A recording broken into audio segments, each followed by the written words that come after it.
First of all, to go back, one thing when I started in 2008, and I'm a first generation entrepreneur, and we started off from Novotel in Hyderabad. That was our first outlet, and the key criteria was to replace my US income. So I had to scale up fast, as fast as I could, because everybody I met thought I was a big idiot to quit everything in the US and start off from scratch. And we did not have that much of PE activity back then. So it was all self-funded, and whatever capital that I had saved during my tenure in the US, I had to plow back into the business and start off from scratch.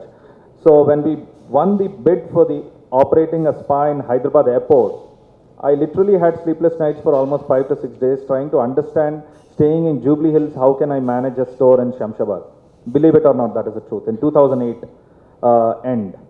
But then once we managed to do that, the biggest solution to that problem, what I discovered was, worst case, I'll go and stay in Shamshabad and run the store. But it's an opportunity, so let me not go. Precisely what he was talking about. So once we were successful, we figured that the only way that you could scale the business is either from the same store you expand and hit a maximum revenue per square feet, or you expand vertically, I meant to say geographically, with more number of stores.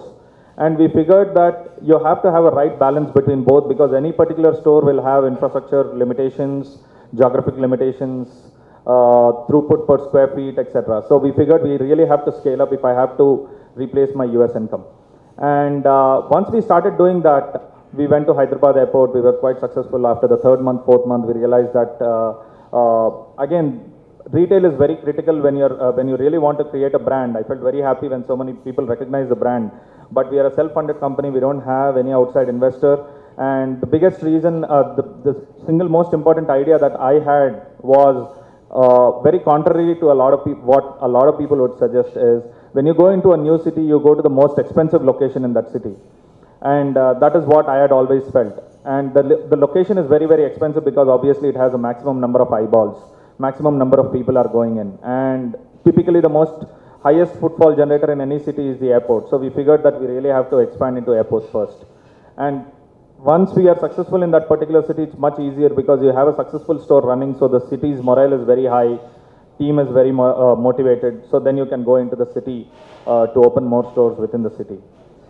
And as far as international is concerned, what I had realized was, when I did the analysis of our rentals that we were going to pay in different parts of the country, like Mumbai and Delhi, we've expanded into Bangalore, we've expanded into Chennai. We operate 17 cities in India, and with 56 stores operational in India. And if I had to go to 150 stores, and the revenue that I was making with those 150 stores, and the rental that I would be paying in Mumbai, Delhi, etc., would be far, far higher compared to some international space where I would pay, because of the currency advantage.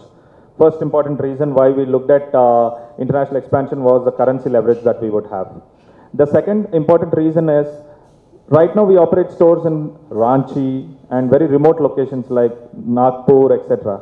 I realized that as top management sitting in Hyderabad, if we have to go to Ranchi, I have to take a 2-hour flight to Delhi, have another couple of hours of overlap, layover, and then take another flight to Ranchi.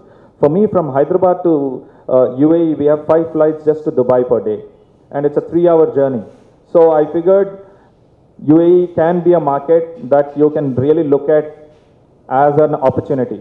Then what I did is I analyzed who are the retailers who are operating in India as well as UAE, and what are the revenues that they are making vis-a-vis India compared to the UAE. And one company that I closely followed was Kaya Skin Clinic. How many of you guys know Kaya Skin Clinic? There you go. So what's interesting is Kaya operates over 120 stores in India and only operates 18 stores in UAE. And 76% of revenue of Kaya comes from UAE market. This is a very startling revelation, and it's a public limited company. So then I realized this is a market that I need to go after, and it took us more than 2.5 years to actually establish. So the first 2 rounds I went, personally visited, stayed, took services in different places. Then I realized, again coming back to Shesha's question, is there a market opportunity? I think that is the single most important question that we need to ask ourselves. It's very easy to think that, okay, I can go, but is there a market opportunity? We realize that unlike in India, where we are trying to grow the market, as a spa concept, it's a culture change that people have to go get used to going to spas and then go. Whereas because we had people from 200 nationalities, the culture was already there. People were already exposed to spa business. And there were already a lot of spas. But one big advantage that I saw is there's no single operator. Most of them were mom and pop operators. So I felt there is an opportunity to create a brand. That is a big reason why we've started looking at UAE as a market.